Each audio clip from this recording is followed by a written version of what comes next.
জগন্নাথপুরীতে এমন এক আশ্চর্য ঘটনা ঘটেছিল যার কথা শুনলে আজও ভক্তদের শরীর শিউরে ওঠে। রাবণ পর্যন্ত যাকে বশ করতে পারেননি সেই মহাবীর হনুমান পুরীর জগন্নাথ মন্দিরে আজও সোনার শিকলে আবদ্ধ। কেন?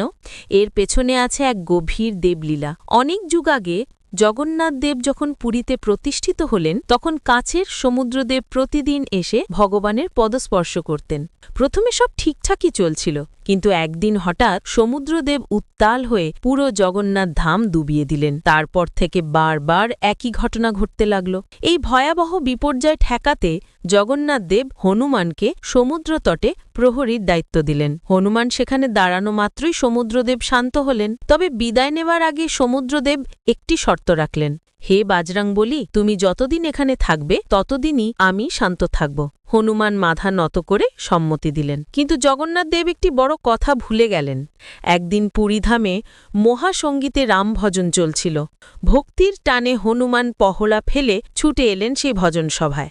তিনি পৌঁছতেই সমুদ্রদেব আবার প্রচণ্ড শক্তিতে ছুটে এসে সমগ্র নগরী ডুবিয়ে দিলেন। এবার জগন্নাথ দেব এমন এক সিদ্ধান্ত নিলেন যা কেউ কল্পনাও করতে পারেনি। ভগবান নিজেই সমুদ্রতটে এসে হনুমানকে বললেন, হে মহাবীর, তোমার কর্তব্য যেন আর কোনোদিন ভঙ্গ না হয়, তাই তোমাকে আজ থেকে শিকলে আবদ্ধ করতে বাধ্য হচ্ছি। হনুমান বিনম্র হয়ে শিকল গ্রহণ করলেন।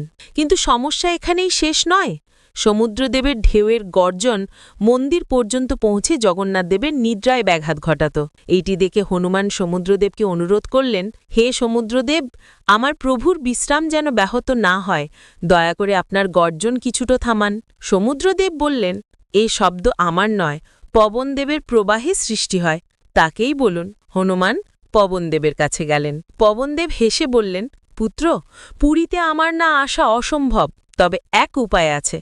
আজ থেকে আমি উল্টো দিক থেকে প্রবাহিত হব। সেই দিন থেকে আজ পর্যন্ত সমুদ্রদেব আর কখনো পুরী শহরকে স্পর্শ করেন না।